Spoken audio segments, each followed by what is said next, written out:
Good day and welcome to the 50 Years Ago in Hockey Podcast, episode number 78. Each week right here on the Hockey Podcast Network, we take a trip down memory lane back 50 years and we report on all the goings on in the hockey world back then. In this episode, we're looking at the week of April 19th to 25th, 1971. This week's UFC 261 is sure to be a can't-miss event. Every punch, kick, and knockout means so much more with the DraftKings lineup on the line. DraftKings, the official daily fantasy partner of UFC, is giving you a shot at huge cash prizes. For this weekend's fight, DraftKings is offering all players a shot at millions of dollars in total prizes. If you haven't tried it yet, Fantasy MMA is easy to play. Just pick 6 fighters, stay under the salary cap, and pile up points for advances, takedowns, and more. There's no better way to put your MMA knowledge to the test than to compete for a shot at millions of dollars in total prizes. Plus, don't forget about basketball and hockey, where DraftKings has even more money up for grabs throughout each week. DraftKings is safe, secure, and reliable, so you can deposit and withdraw your funds at your convenience. Download the DraftKings app now and use promo code THPN to get a shot at millions of dollars in total prizes throughout the week. That's promo code THPN to get a shot at millions of dollars in total prizes only on DraftKings. Eligibility restrictions apply and see DraftKings.com for details. And of course, in addition to DraftKings, our other sponsors are Newspapers.com, who enables us to get most of the content for our podcast, and the Breakwell Brewing Company in beautiful downtown Port Colborne, Ontario. If you enjoy what we do here on the podcast each week and daily on Twitter, have a look at patreon.com/hockey50years. That's our Patreon page where you can subscribe to our podcast and receive each week's episode a few days early, and also some very special content available only to our subscribers. That's patreon.com/hockey50years.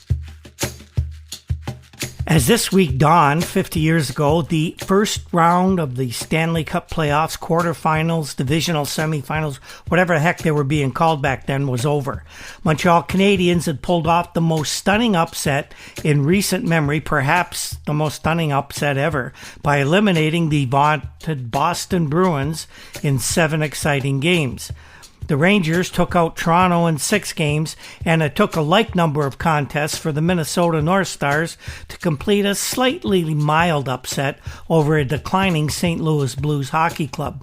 Chicago was the only team to perform a sweep, as they brushed aside the completely overmatched Philadelphia Flyers in 4 straight games. The early part of this week was filled with, of course, the obligatory post-mortem examinations of the first round, with almost all the attention being paid to that Boston-Montreal set. Frank Mahovlich was, along with Ken Dryden, perhaps the Montreal player most responsible for the Bruins' hasty exit. Ted Blackman of the Montreal Gazette describes the Big M's mood as he departed Boston after that thrilling 7th game win.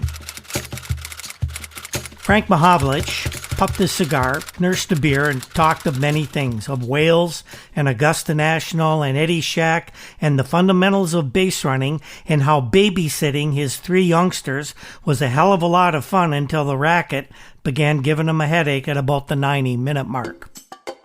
But no matter how far the conversation wandered, how the topics changed, Frank kept coming back to one thing. What a game, what a series, he would say, maybe 6 times as the Montreal Canadiens charter jet left the vanquished city of Boston and soared back home to Montreal. Imagine that. The best, we beat the best. Was I ever in a better series? No, I guess not. Really, not just because of my emotions now, but I'd have to say this was the best. The Big M should know. Frank's been in a few bell ringers before. There were 3 consecutive Stanley Cup wins with Toronto in the early 60s and another unexpected one in 1967 when the Leafs and the Big M upset the Habs. After yesterday's conclusive heroics, the past seemed pale beside it, and Frank Mahovlich felt he had never known better days. Frank said, "I feel 18," and the grin of a young boy winning a Pee-wee tournament flashed across his handsome, gentle face. Frank said if we'd lost, I'd feel dead, but we didn't. And what a series. Down a game, up a goal, down a goal, right up until the 7th game. That's some team we played, and it's some team we beat. Harold Case is a veteran sports columnist in the Boston Globe, and in the weeks and days leading up to the Stanley Cup playoffs, Harold exercised his infinite homerism to extol the virtues of his Boston team, whom he compared to the greatest hockey teams of all time. So I thought it'd be interesting to see how he reacted when the team he considered a sure thing for this year's Stanley Cup was eliminated in the very first round. Harold wrote, "Weep not for the Bruins, who may have lost the 7th game to Les Canadiens, but collected enough records and adulation during the season to last them a lifetime. Weep not for Bobby Orr, who slipped off his cloud, but remember that Ted Williams batted .200 in his only World Series, and the great Ty Cobb never won a World Series. Weep not for Tom Johnson, who was philosophical enough to endure the sure barrage of second-guessing that will begin. The Bruins would have won with Harry Neal coaching. Weep not for the fans who had a glorious season inflating the egos of their heroes and perhaps getting bursitis from throwing their hats on the ice. They got their money's worth and showed they knew it through the warmth of their applause for the Bruins when the blade fell. Weep not for those of us who were certain the Bruins would win, for we misread the evidence, forgot about human frailty, neglected the assets of the opposition, and put our trust in the wrong people. Something that seems to keep happening in this life. It was one of the greatest of great upsets.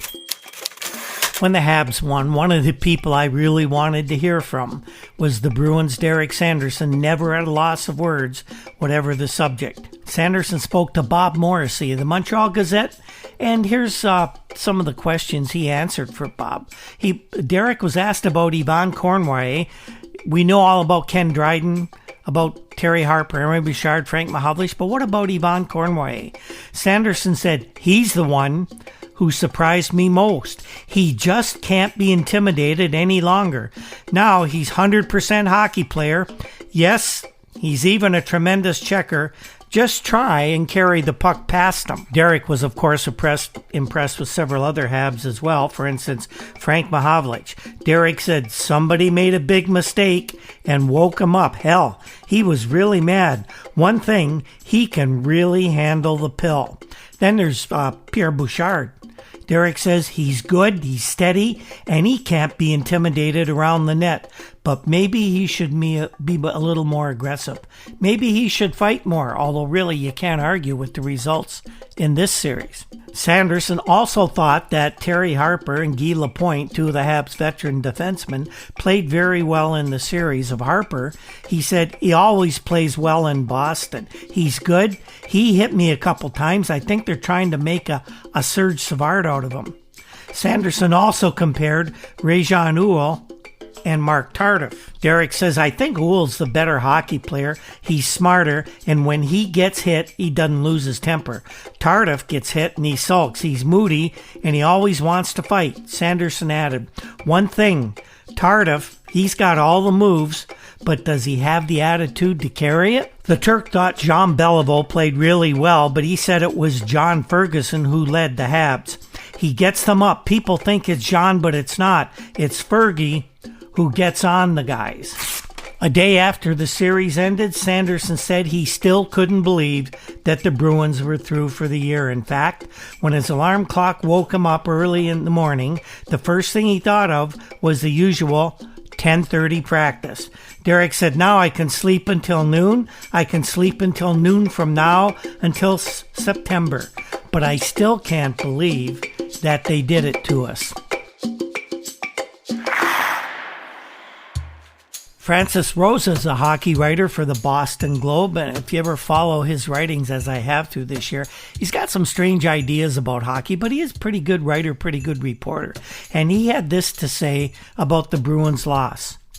Montreal won, was a team effort. Boston lost, and that too was a team effort. You can dissect the series and find all the cliches. You can also find a key play in every game, a key player, a winner, a loser, and nothing changes. Montreal won 4-3. What happened to hockey's greatest team?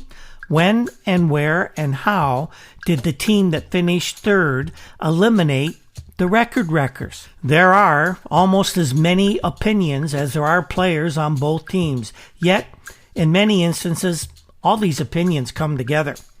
Was it rookie Ken Dryden filling the Montreal nets to the point of frustrating the Bruins? Quite a bit. Was it Montreal's defensing of Bobby Orr over the last 2 games? Yeah, quite a bit. Was it the second game of the series when Montreal faced a 5-1 deficit and ended up winning the game 7-5? Yeah, it was quite a bit of that too. But maybe those are all too obvious parts of the overall picture. Look back and remember that the Bruins won 6 and lost 8 of their last 14 games. Maybe they were going stale? Look back to the night of March 20th, the night the Bruins clinched first place. The quiet defenseman, Dallas Smith, who had a beautiful season, by the way, was in the dressing room, standing alongside goalie Eddie Johnson, and the conversation was about Tom Johnson in his first season. And basically Dallas said Tom had lots to work with. All he had to do was not screw it up. We don't think Tom Johnson screwed up the series against Montreal, but it just showed that everybody had this feeling of, well, we're going to win. All we have to do is show up. Well, the Montreal Canadiens showed up as well. Punch Imlach is the general manager of the Buffalo Sabres, the first-year expansion team, who definitely would not be taking part in this year's Stanley Cup tournament. But Punch, very well experienced in playoff hockey, had this to say. We'll give you just a little bit of the column he wrote in the Toronto Telegram that is syndicated across Canada every week. Punch wrote, "The Boston Bruins, the greatest offensive team in hockey history, are on the sidelines, and everybody is asking what happened." Well, a lot of things happened. The Bruins, for one thing, were a very aggressive team. Somewhere they lost this aggressiveness. In the series, they seemed to get more docile as each game progressed. That's what Punch noticed. And certainly when it came to the 7th game, they couldn't afford to change the format. Their stars, Esposito and Orr, didn't score a goal in the final game. And if you're going to win, you count on your stars to get you the goals. As Harry Neal used to say, your best players must be your best players. Punch wrote, "It seemed to me that the Bostons didn't care enough about their defensive hockey. Their game was built around offense. I mentioned that I thought when the playoffs came around that Boston would take something off their offense to help their defense. After watching most of the series, I must say I didn't see any change in their game plan, and that may have been the Bruins' undoing." And we'll close off our post-mortem examination of this series with a few quotes from around the hockey world this week. Milt Schmidt, the Bruins GM, said regarding trades, "We will deal if it helps our club, but it's hard to make a trade that will help this team. Money doesn't mean anything in the trade market anymore. If you want a first draft choice, you're going to have to give up a key player. I intend to talk shop with the other clubs, but I'm not saying that we'll do anything or make any changes." Derek Sanderson talked about John Ferguson, saying Fergie's a great hockey player. He can't skate, but he's a great player. Billy Ray, the Blackhawks, bowed 3-1 to the Rangers in the opener of their semifinal, and he said, "This is going to be a pretty good series. This was a good hockey game. The only problem was the wrong team won." The Canadiens rookie goalie, Ken Dryden, a very thoughtful guy we will come to know in the coming years, had this to say about pressure in the Stanley Cup playoffs. He says the pressure is all relative. Everything that is new is, of course, a challenge. I don't think there was any greater pressure here than with the Canadian national team in our international games. And Johnny McKenzie of the Bruins chirped in, "We were champs for 78 games, but it's going to be a really long summer." Scott Young was a Toronto columnist who covered sports and journalism in general, a great writer, has a very famous son. You may have heard of him, Neil. He wrote this as a tribute to Ken Dryden after the series. Scott Young writes, "I never saw a goalie before who, when the play becomes ultra confusing in front of him, stretches out across the goal like a lady on a chaise lounge. That is a very engaging habit he has too. No matter how hot the action, every stoppage in play he greets by folding his arms over the top of his stick and leaning there like a street cleaner resting on his broom." And the last comment goes to Milt Dunnell, the venerable Toronto columnist, who said, "Tom Bowtie Johnson will be under the gun now. They're going to forget that he permitted a style of play that sold more tickets than South Pacific ever did. If he wants to save his job, he's going to have to pledge his devotion to defense for this Boston club." And now to round two. Even though the final quarter-final game between Boston and Montreal wasn't played until Sunday afternoon, April 18th, the Rangers-Blackhawks semifinal series actually began that very evening in Chicago. You know, I rather like the way things were done back in 1971, 50 years ago. No long, unnecessary, drawn-out delays where you could ramp up the hype. If you're ready to play and the rink was ready, the teams just got right at it. In fact, it seemed that there was great consternation around the hockey world in many quarters that the Stanley Cup finals were now routinely dragging into the month of May, for crying out loud. Little did we know what the next 50 years would bring us. And in fact, we would end up having July Stanley Cup hockey at one point. Well, the Rangers drew first blood in the opening game that was a very good predictor on how the series might go. The Rangers got a goal from Peter Stemkowski after just less than 10 minutes of extra time to give the Rangers a 2-1 overtime win right in Chicago Stadium.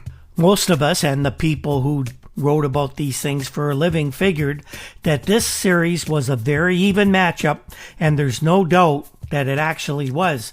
Even Emile the Cat Francis, the Rangers general manager coach, figured it to be a long, close checking series, and that is exactly how it unfolded. And at least in game one, Emile was completely correct. It was a long game, extra time, and it was close. The Rangers, having won in the raucous Chicago Stadium, were feeling really good about that first game victory, and Vic Hadfield, after the game, offered this: 4 straight. We won't be coming back to Chicago after the next 3 games. Vic Hadfield predicting a 4 straight series. He wouldn't listen to his coach about it being close. Well, Hadfield's prediction didn't last very long. Game 2 of the series went Tuesday night in Chicago, and it saw the Hawks even things up right away as they blanked the Rangers completely in another low-scoring affair, the final 3-0 for Chicago. The Hawks netted a goal in each period, with Dennis Hull scoring a pair after Cliff Corral had given Chicago a 1-0 lead late in the first. Tony Esposito was solid, if not spectacular, between the pipes for the Blackhawks, and he made 32 saves to earn a playoff shutout. And we'll just give you a little bit of what Gerald Eskenazi of the New York Times, how he described this game. Gerald writes, often flat-footed against the pressing Hawks, who looked clearly superior in every aspect of the game, the New Yorkers were guilty of repeated offsides, intercepted passes, and an inability to create a sustained press. As a result, there was no miracle finish and overtime victory such as the Rangers managed at Chicago Stadium on Sunday. Eddie Giacomin was nearly as good as he was in that game. The Hawks beat him in the first period when Stan Mikita first elbowed the gray-haired goalie and then compounded the injustice by simply sitting on him. Although Mikita is a bit of a splinter, he's really light, Giacomin couldn't pick him up, and Cliff Corral was credited with a goal as a bouncing puck rolled past the prostrate goalie. In the second session, the Rangers were making a desperate effort to wrap the disc past Tony Esposito, the Hawk goalie, who turned in his first shutout in the National Hockey League playoffs. But it was not to be. They couldn't beat Esposito. A two-man breakaway spearheaded by Dennis Hull caught Giacomin alone. Dennis smacked a high hard shot over the goalie's head, and it went right into the top corner of the net. And then in the third, Bobby Hull's younger brother got the final goal of the evening with Giacomin on the bench and the Rangers net empty in the last 15 seconds of that third period. Blackhawks 3, Rangers nothing. So it was back to Madison Square Garden in New York City for the third game of the series Thursday evening. And this time, the Rangers once again went ahead in this series. Vic Hadfield, of course, had egg in his face for that erroneous prediction after Game 1. Well, Vic redeemed himself big time by scoring 3 times as the Rangers cruised to a surprisingly easy 4-1 triumph over an uncharacteristically docile Chicago squad. Hadfield's scoring outburst, however, was likely more due to the play of the real star of the game, and that was center Jean Rattel, who was the pivot on the line with Rod Gilbert and Hadfield. Rattel assisted on all 4 New York scores, including Rod Gilbert's first period goal, which proved to be the game winner. The Rangers set a few team records in this one, and Dave Anderson of the New York Times outlines all that. Vic Hadfield, John Rattel, and Rod Gilbert stirred the ghost last night in the 8th Avenue parking lot where the old Madison Square Garden once was by producing all the Rangers' goals in a 4-1 victory over the Blackhawks. The line mates collaborated to tie 4 club records and establish another in Stanley Cup competition. Hadfield had the most goals ever in a game for a Ranger with 3. Rod Gilbert has now the most career Ranger playoff goals. He's got 16. Jean Rattel, the record for most points in a game by a Ranger, 4. And the most assists in one Stanley Cup playoff year. Once again, that's Rattel, who now has amassed 7 helpers in this year's playoffs. Rattel also set a club high with 4 assists in one playoff game, erasing Phil Watson and Don Raleigh from the record book. Other ghosts affected by these records were Frank Boucher, Brian Hextall Sr., Neil Koval, and the last Ranger to produce 3 goals in the Stanley Cup game, and that would be Penty Lund. Vic Hadfield was asked what he thought of breaking Penty Lund's record, and Hadfield said, "I never heard of Penty Lund. How long ago did he do it?" So the next game was Sunday afternoon, going to be nationally televised, and all we can say about Game 4 was so much for close checking and defensive hockey. The Blackhawks, pretty well given up for dead by many. Stan Fischler, in fact, had a story in the Toronto Star gleefully describing how New York was now in line to win the Stanley Cup this year. He wrote that story after Hadfield's hat trick in the first game. Kind of handy early for Stan to be awarding the Stanley Cup, but then again, that's Stan Fischler. Well, the Blackhawks came out and decimated the Rangers in a 7-1 shellacking right at Madison Square Garden, and we'll let Gerald Eskenazi tell this story.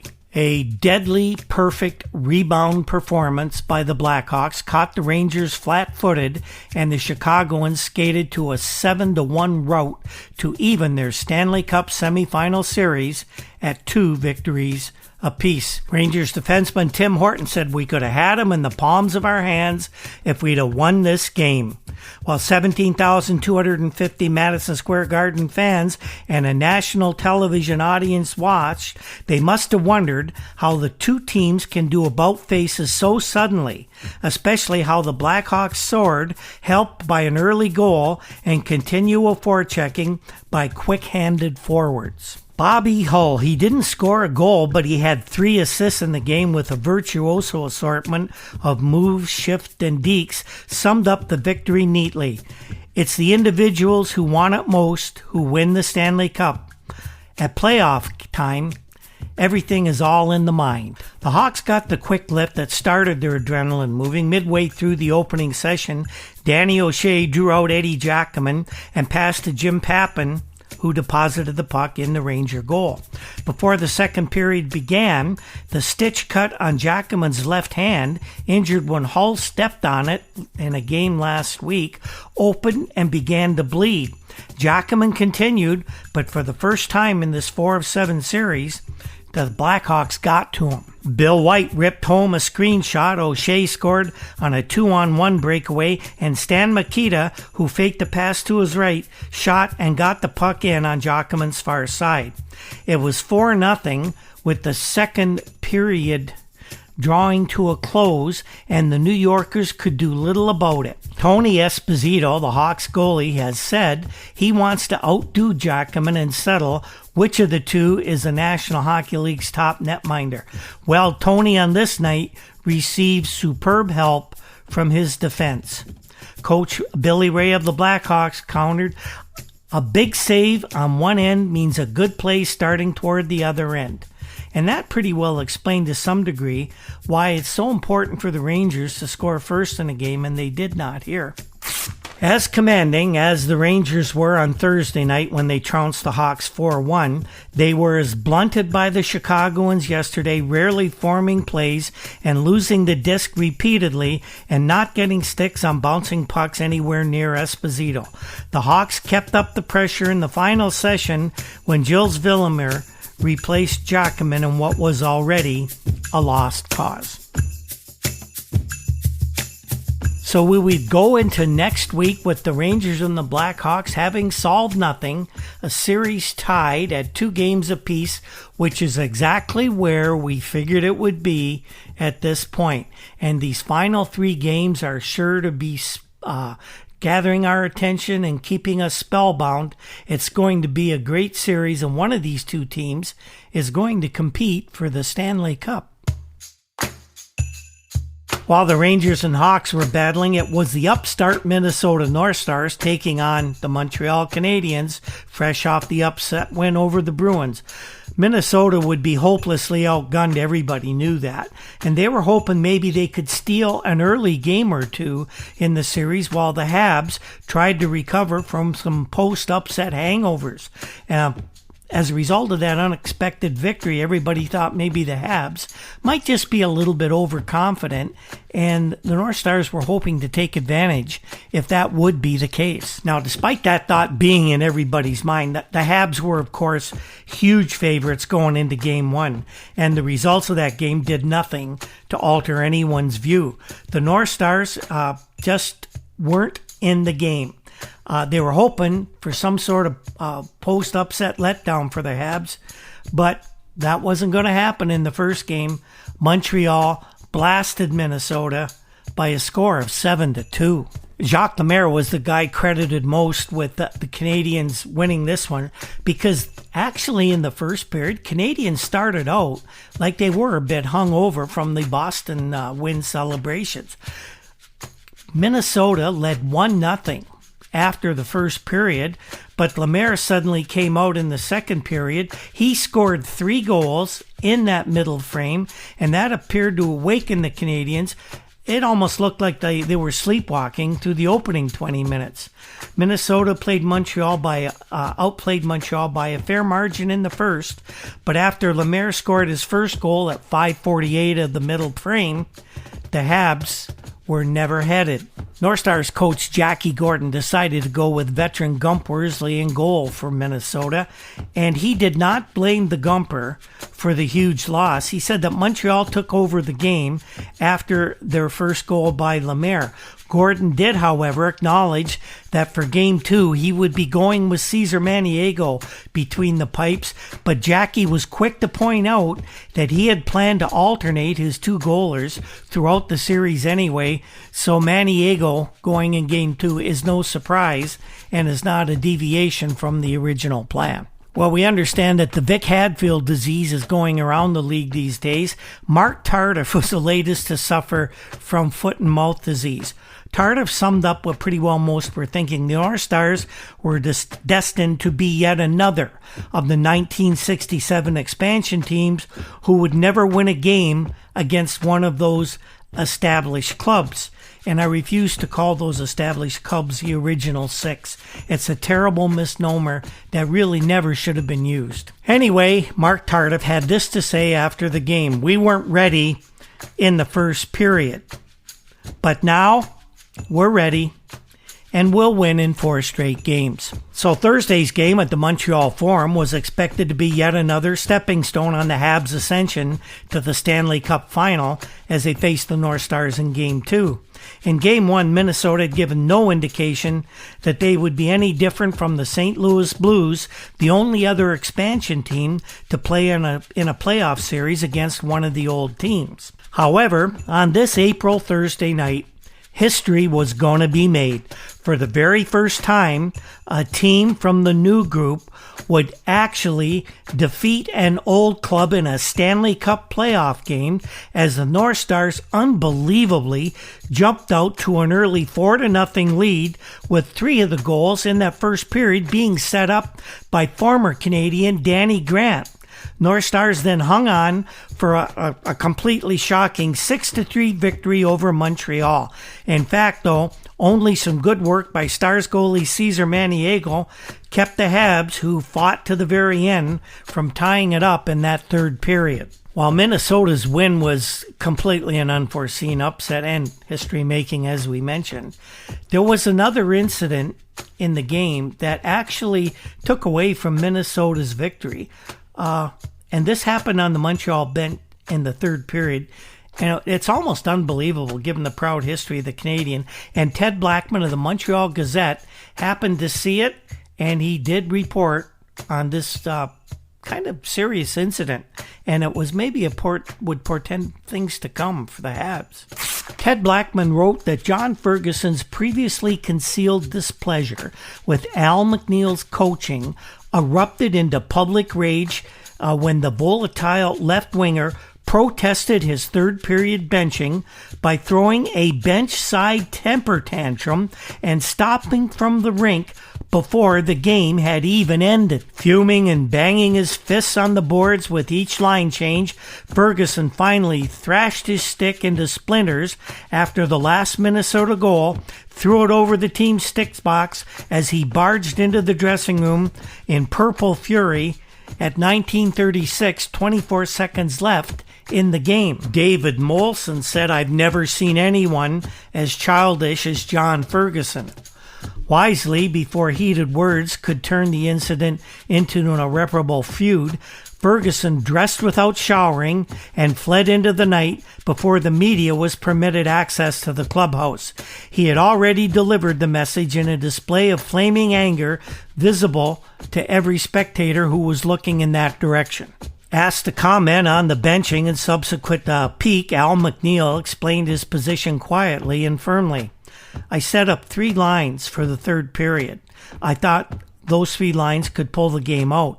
I've done it before, and I thought they would click. I can't operate any other way. That's the way I run the show." McNeil added, "Until Ferguson gets permission to go behind the bench and change the lines, that's the way I'll run it. And if I don't run it right, I'll hear about it soon enough." McNeil said that Ferguson wasn't benched because of 2 first-period penalties that had cost the Canadians 2 goals. The second after an elbowing infraction that some thought was absolutely needless. He said he merely set 3 lines and he thought he could score the necessary goals that way. He wants to win. I want to win too, said McNeil, and I'll try to win my way. Sam Pollock, the politician trying to be diplomatic in this case, said, I don't know anything about it. I didn't see it, and I didn't ask anyone about it. By the time I got down there from the box upstairs, everything was quiet. You know how long it takes to get down there from where that box is? Yeah, it takes a while to get down there, but not long enough to prevent Pollock from reaching the room within seconds of the final siren. The room was locked longer than usual, more than 10 minutes after the game, and when it was opened, half the team had already departed. The players would offer no comments on the proceedings, save for the one who revealed Fergie hadn't bothered to shower. Most were concerned with Ron Wick's refereeing. We can't adjust to him, McNeil said. He refs a very funny game. So that sent the series back to Minnesota with the unlikely status of having each team having won a game. And in 1971, so unlike we have 50 years later, the games in the Land O'Lakes would be on Saturday and Sunday, back-to-back affairs. Could the Stars take that Game 2 momentum back home and fashion an even more spectacular upset than what Montreal had pulled off against Boston? All of a sudden, that seemed entirely possible by now. Well, before the Saturday game, much of the talk by the commentators, by the writers, the people on the sports shows were saying that dissension was rampant among the Montreal ranks. And John Ferguson had been asked by many people to comment on what happened. John was avoiding reporters. He was avoiding anyone. He wasn't talking. But Al McNeil was, and all he said was that as far as he was concerned, the incident is considered closed. He says, I'll talk to you about anything else, but the matter with Ferguson is over. Well, game 3 in Minnesota was not anything you could describe as a memorable Stanley Cup contest. The Canadiens took a relatively easy 6-3 win over the North Stars, and McNeil after the game said, we can't afford to let up yet. They're a very good club. Anything less than a total effort just won't do.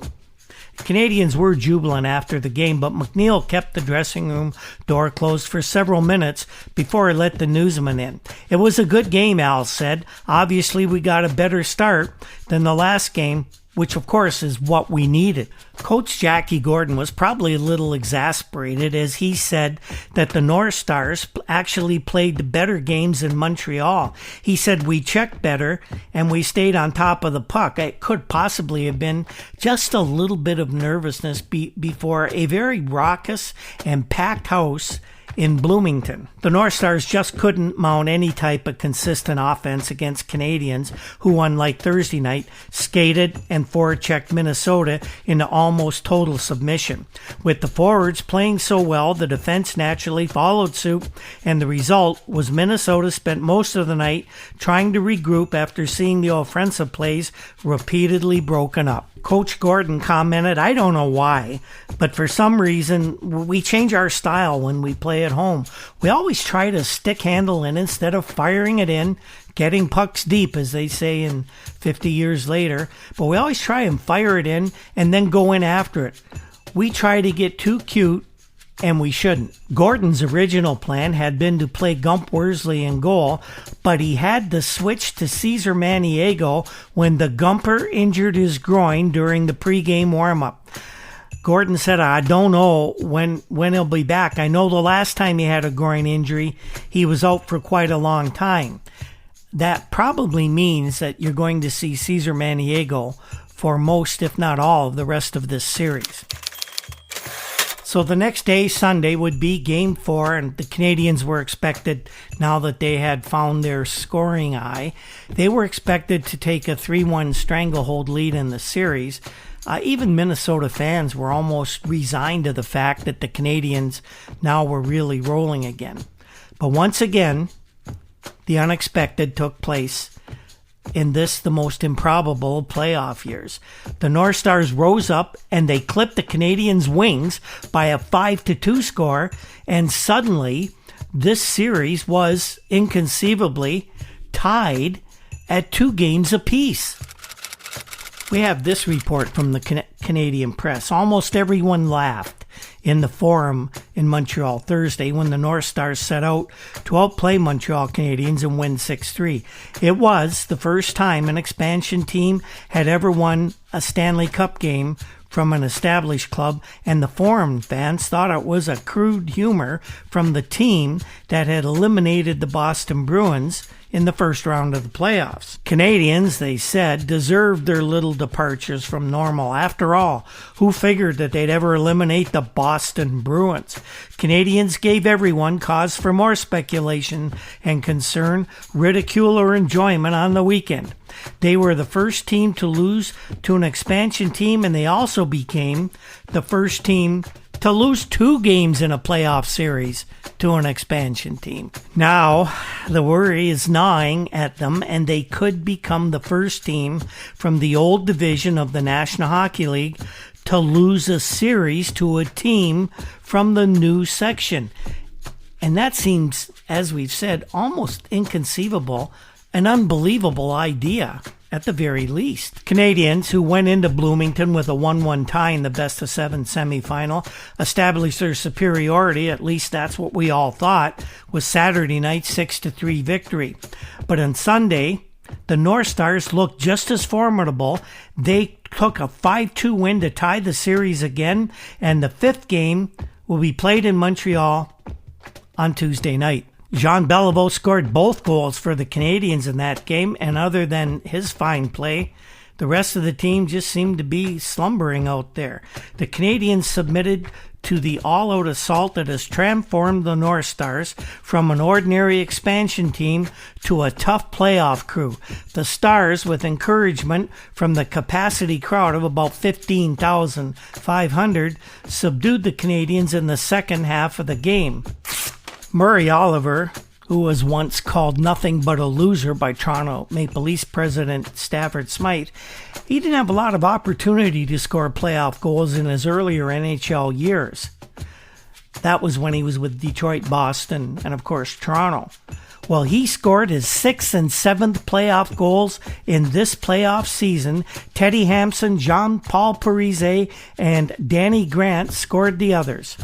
Cesar Maniego was in goal for the North Stars once again, and Ken Dryden played his 11th successive game in goal for Montreal, and people are beginning to wonder if the rookie, who's never played this many games in succession, except during the 2-week tournaments in his college career, maybe Ken Dryden is finally starting to tire. But it was Maniego who was rewarding Coach Jackie Gordon's faith in him with that win. Gordon said Cesar played one hell of a game tonight, and that's all he really had to say. Maniego, for his part, said, "It was a little different tonight for me. We'll have a few people talking now. We wanted to show all the people that we didn't want to be run out of the league by Canadians." Maniego stopped 35 of 37 Montreal drives in the game, with Jean Beliveau being the only Montreal player able to get a puck past him, and Maniego readily admitted he blew it on Belivau's second goal that tied the game at 2-2. Maniego said, "John blew his original shot, but I blew it too. By the time he did get the shot away, I had moved out of position in anticipation of what was supposed to be the first shot." So now the series moves back to Montreal for a Tuesday night clash with this set as well as the Ranger Blackhawks set, both series now boiling down to just being best-of-3 affairs. And in a best-of-3, everyone knows darn near anything could happen. Well, in other hockey news, one more story we have for you this week. The Pittsburgh Penguins making some news. The National Hockey League was apparently accepting an offer from a group from Pittsburgh to buy the team. Bill Hufelder of the Pittsburgh Press actually penned an interesting story this week about how the front office of the Penguins has been running over the last couple of years, and maybe this gives you some insight into why the team is having so much trouble off the ice. This is not a reflection on Jack Riley or Red Kelly, but here's what Hufelder had to say about what the goings-on in the Penguins front office. Last summer, a truck salesman approached Kent Bowen, the treasurer of the Penguins, with a plan. In exchange for free use of a light truck to transport the team's equipment between the Civic Arena and the airport, the salesman would get a handful of season tickets and a full-page program ad for the firm that he represented. Well, Bowen agreed, but by Christmas, the truck still not had been delivered. Indeed, the Penguins had bought the Brooklyn Bridge not once, but twice. You see, this salesman's name was John Zamperini, who had hoodwinked the club before, catching on as Director of Public Relations 2 years ago. Zamperini claimed, among other things, to have led the Pacific Coast League Baseball League twice in hitting, but in fact the closest he ever came to the PCL was reading the batting averages in the Sporting News. 2 days after accepting the Penguins job, he of course resigned. Now coming up this week, the Penguins are going to have new owners, and maybe the failures of this office group, which has been the Keystone Cops sort of thing, or a Max Sennett comedy since 1967. Maybe these failures can finally be corrected. Up until now, there had been no firm hand to control the front office. It's been loosely divided into private domains almost from the very beginning, one executive often intruding on another's territory.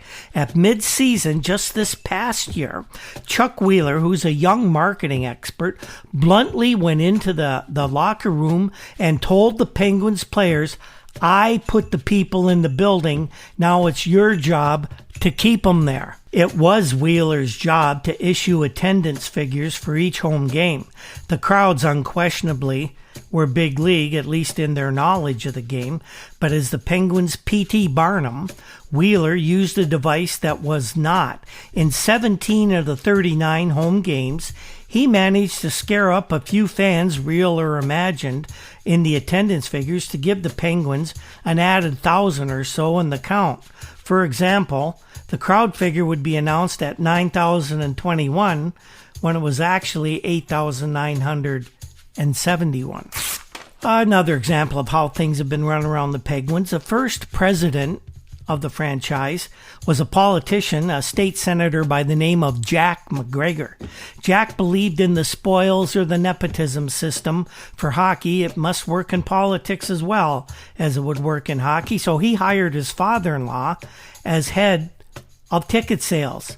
In the middle of one season, McGregor's father-in-law took a 2-week vacation right at mid-season, which is sort of like a department store shutting down a week before Christmas. On another occasion, McGregor spotted a stranger in the press lounge before a Penguins game, went up to him sharply and said, "Who are you?" The stranger shot back, "Who the hell are you?" The stranger was Bernie Geoffrion, one of hockey's greatest scorers, who was in town on a scouting mission. Another front office official was more than hospitable last season when Coach Harry Sinden brought his Boston Bruins to Pittsburgh. In the Penguins' offices, this Penguins official graciously gave Sinden a private showing of the closed-circuit tapes of an earlier Pittsburgh-Boston game. Red Kelly got word of it, and he was absolutely furious. And who could blame him? Shortly before this past season ended, the Penguin staff received another visitor who said he was a native from Canada, although he displayed none of the usual physical characteristics that Americans would expect of a native Canadian. He said he was interested in buying the Penguins franchise. After lingering in the front office for a few days, having a look around, he left, but not before cashing a $300 check. A few days ago, that check bounced. Penguins were bamboozled once again. Let's hope the new owners, and we'll have a little more on that as time goes on, will get this Penguins franchise turned around and running on all cylinders instead of haphazardly, as seems to have been the case right since 1967. So we have come to the end of another episode, folks, and what did we learn this time around? Well, We learned the Rangers and Blackhawks are pretty evenly matched, and their series is going to be completely up for grabs, and that's what we expected. We learned to expect the unexpected in these playoffs as far as the Montreal Canadiens and Minnesota North Stars are concerned. Their series, quite incredibly, was knotted up at 2 games apiece as well. And we learned that at least one Montreal player, John Ferguson, was extremely unhappy with the coaching of Al McNeil. Could that hamper the Habs Stanley Cup ambitions? Well, stay tuned and we will find out. So next week we have for you the final 3 games of both the Blackhawks and the Rangers series. Both series will get a resolution, and you got to wonder, especially in the Montreal-Minnesota set, could that be another huge Stanley Cup upset in the offing? And we're going to find out that there's some strange rumblings coming out of St. Louis, where it was learned by the end of the week that Scotty Bowman was not going to be the general manager of the Blues any longer. The question would be, did Scotty jump ship, or was he forced to walk the plank? Stay tuned to find out. The 50 Years Ago in Hockey podcast is produced by Andy Cole, and we cannot thank him enough for all the hard work he puts into this. Andy will produce podcasts for you. If you're looking to start a podcast up, contact me and I will hook you guys up, and maybe you can work something out. The very popular Juno-nominated Toronto indie rock group, the Rural Alberta Advantage, provides us our intro and exit music. And if you ever get a chance to see them live when things open up again, don't miss the opportunity. They put on a great show. Other musical pieces in the show come from Andy Cole. He actually writes a lot of the music that you'll hear in the background, and he does the sound effects as well. Our research comes from files at the Toronto Star, the Toronto Globe and Mail, and of course, the many fine publications found at newspapers.com. You can get the podcast every week on the Hockey Podcast Network. Every day, you can get us on Twitter at Hockey50Years. We have a Facebook page, 50 Years Ago in Hockey, and a WordPress site, hockey50yearsago.com. And of course, you can download us through your favorite podcast app. The Stanley Cup playoffs are moving very well, very quickly. It's going to be a great finish, and we'll be with you there all the way. On that note, we will see you next time. When the